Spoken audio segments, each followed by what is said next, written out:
The way I grew up, oof, we're getting a little personal here. Shit. I'm gonna regret this. Bola mekamati mefi boshet. Inde tili bosoya dawi. Hey. I'm that old, yes. I need white noise to sleep. Can you imagine? Le truc. It's about how we face the events we meet. That's what we should care about. Meuf de merde là. Faut l'avouer quand il était en France, hein, que tu l'avais en quelque sorte. Non, c'est pas vrai. C'est pas vrai. Quand j'étais en France. Comment il va steer the pot? Tu fais ça tout le temps. Je le disais tout le temps. Oui, c'est vrai. And sometimes I plan for things, and in the middle of doing that thing, I'm already bored. I'm like, yeah, I gotta finish this because I've got things to do tomorrow, sort of speak. Mais on conclut avant, les gars. Ok, ok. Ouais. Alright, guys.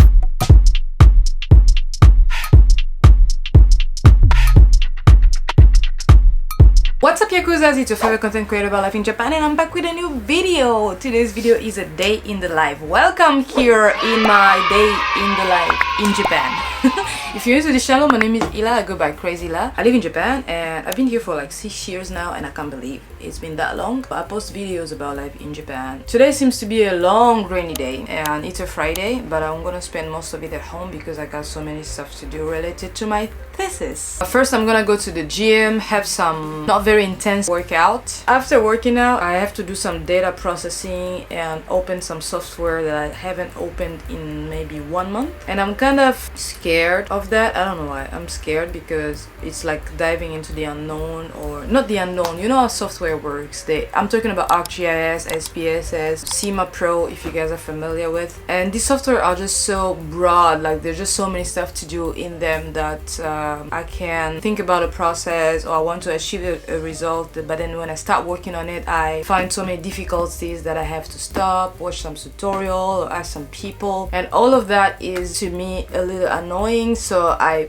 pushed this data analysis part of my thesis very like far away from me. I kept pushing it, but now it's June. Probably you'll see this video in July. I've got to decide to push myself, you know, push myself to get back to that. And then at the end of the day, by like 6 p.m, I'll go see two of my Frenchies friends, Kevin and Rachel. You're probably familiar with Rachel, you've seen her sometimes in my video. And Kevin, oh, I've never had Kevin in my video. That's funny because I'm always on his channel. Not always, yeah, you got what I'm trying to say. So yeah, we're gonna have lunch together. It's been a while since we've met. Kevin was in Osaka for a long time, and now he's working in Tokyo, so it's a good time to catch up. They've been very busy, but yeah, we have only this time to meet up. So I'm gonna show you how it goes. It's gonna be a lot of French though, so a lot of subtitles for me.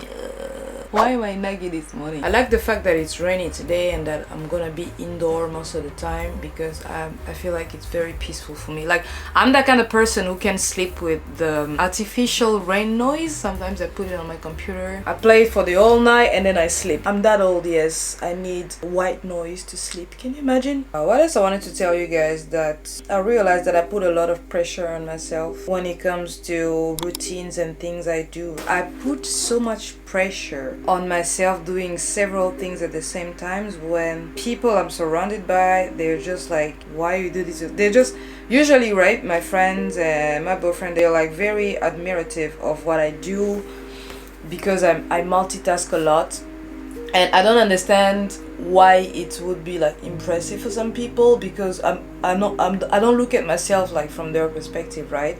I just feel like I do things for survival, because I have to do them. Like I double check my life and I realize, wait a minute, I've been always having 2-3 jobs and doing other things on the side. It kind of became my way of living without realizing that it can be too much. Like right now in Japan, am I about to cry? Oh my god! I'm having 2 jobs, I'm doing a thesis, I have 2 YouTube channels, I post regularly on them, I do have relationships to nurture.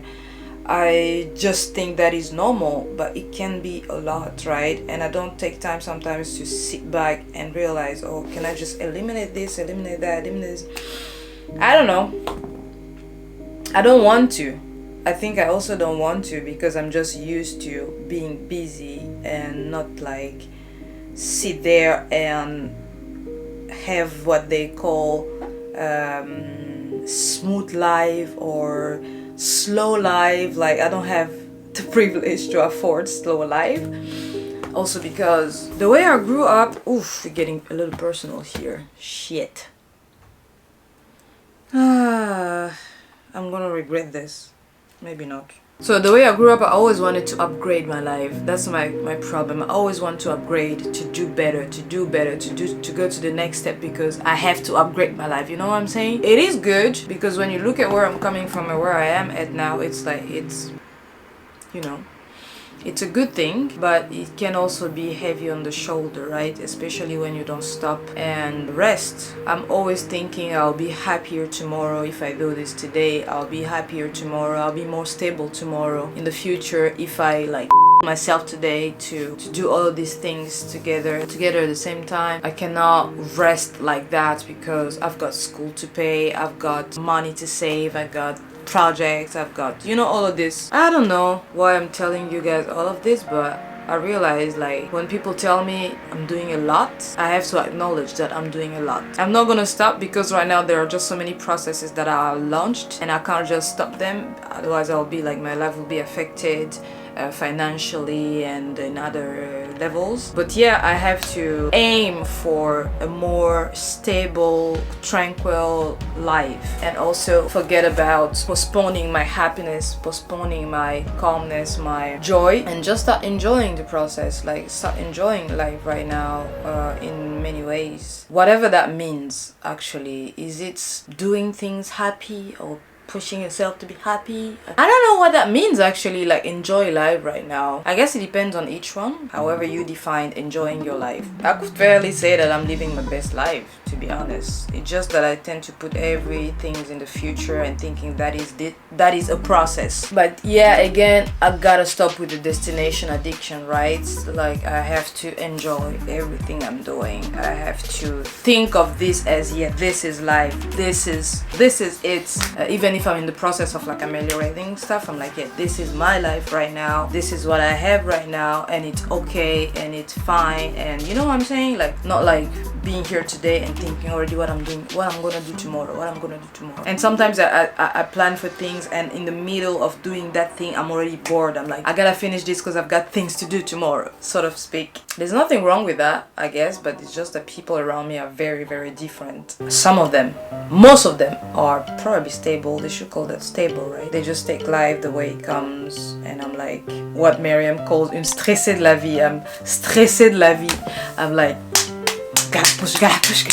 Yeah, but right now what I gotta push is my thesis though, because let me tell you, I've been postponing this data processing just because I'm so upset with the software and how huge it is. I can't ask for help, but being wired the way I'm wired, I'm just like, I've gotta do this shit but on my own because I've gotta get my shit together, I've gotta master this. If I asked for help all this time, I would have finished this data processing probably in January, but yeah. That was a long talk. Anyways, let's go to the gym first. Esta la situación, esta la situación. Buscando where I belong, been buscando where I be.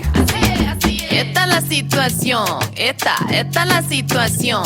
Buscando where I belong, been buscando where I be. Vamos. The gringos call me exotic, my gente call me white Tina. Don't know where I belong, it's been like this since I was a niña. I'm too brown or I'm too light, too colorful or too uptight. I can never get it right. Quiero ser yo, can that be enough sometimes? I am the daughter of Rosa, I'm the granddaughter of Gloria. My abuelito and mis abuelitas are watching over me, I can feel them watching over me. But oh, sometimes I feel so solita alone in a room full of gente. You say, oh, I know what you go, went through what you don't, cause you're not in my mente. Esta la situación, esta la situación. Buscando where I belong, been buscando where I be. Esta la situación, esta la situación. Buscando where I belong, been buscando where I be. Vamos.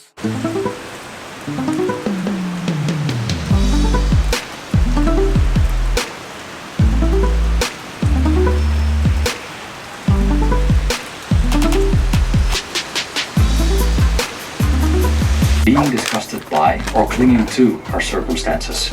A way to accept the present, he wrote in the 7th book of his meditations, arguing that we should focus on what we have, not what we lack, but with caution. I quote, "Treat what you don't have as non-existent. Look at what you have, the things you value most, and think of how much you would crave them if you didn't have them. Can't we just have a break?" But to Marcus Aurelius, adversity is not an excuse to behave like screaming pigs. It's about how we face the events we meet. That's what we should care about, our gods. Both treat whatever happens as wholly natural, not novel or hard to deal with, but familiar and easily handled. Thank you for watching. By the way, you'll find more Stoic wisdom in this new book, Stoicism for circumstances that we would usually experience as hurtful.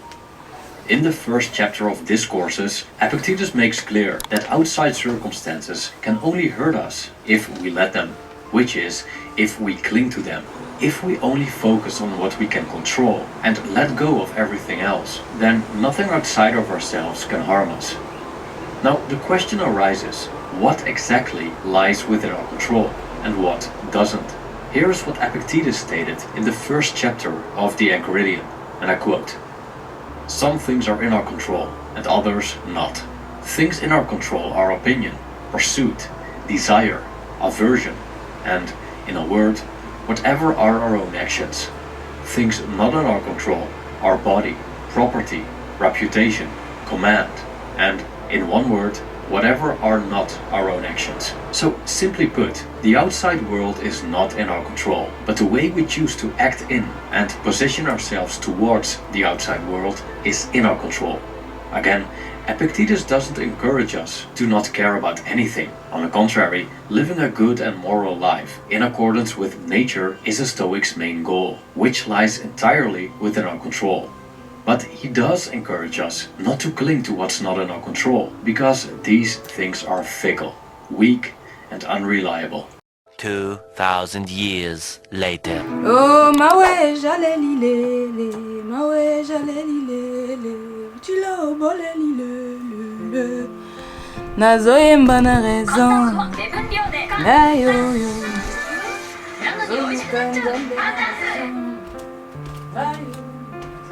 Ola mwanjambe, ola mwashama, nalalaki olalaki te, kolose kobatela ngai, nanimbaka yo nimbaka te, kolose kobatela ngai. Pesa na yo nini, otie na nga wapi, olopalata to pe nini, olamu eleki ya mingi, yango nayembi na nzembo, olamu ekamati Mephibosheth. Inde tiliboso ya Dawidi. Hey. A few moments later. Yesu kumambe, Yesu lele. Okay, so both of these Frenchies are gonna be late for 30 minutes. I've already reached a restaurant for once. I'm not late. Yesu lele. Smells like shit. Used to be each other's best friends, yeah. And now we go our separate pathways, but your heart's still in mine, yeah. And maybe we could try it next week.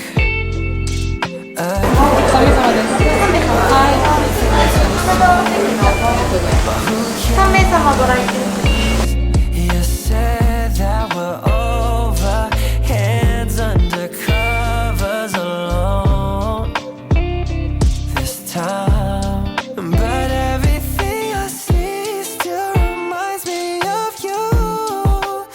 Moi je peux avoir ma tête sur internet.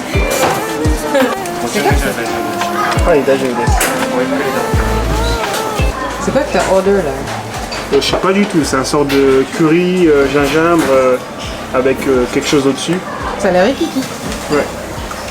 Ouais mais c'est bon, c'est régime hein. Ouais, ah ouais, c'est vrai que depuis que j'ai cette caméra, on s'est même pas vu. Ça fait 2 ans qu'on s'est pas vu. 2-3 ans.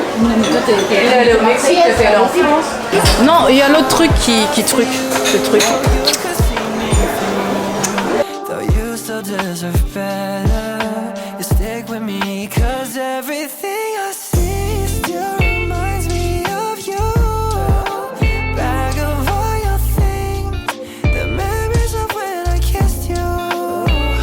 Remember when we used to... Meuf de merde là. Faut l'avouer quand il était en France, hein, que tu l'avais en quelque sorte.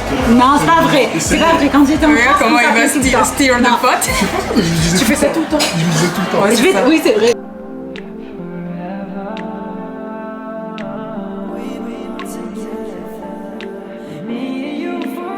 C'est dans la journée. J'en ai trop, cherche pas, je peux pas tout regarder. We belong together, me and you forever. Accent un peu comme... Les blancs en train de blanchonner. T'habites pas. Regarde-moi. Pourquoi tu m'insultes? Bon, bah les gars, on va conclure la vie. Ah ouais, c'est. Pardon. Le mec qui t'a souri. C'est ma chaîne en anglais déjà et j'ai conclu en français, j'ai oublié. Salut, on va conclure en français. Il faut que je fasse ma C'est vidéo la là, il pleut. francophonie. Ah, mais il pleut, je fais ta vidéo, il pleut. Sous la Ah, pluie. d'accord. Vidéo de quoi? Appuie. Mais on conclut avant, les gars. Ok, ok. Vas-y. Alright, guys, that's it for the video. Thank you for watching, hanging with the Frenchies. Bye bye. Mais qu'est-ce All those stars, I never backed away. I played where I could play. Loneliness befriended me, felt older than my age. I let go a little, I fell for something new.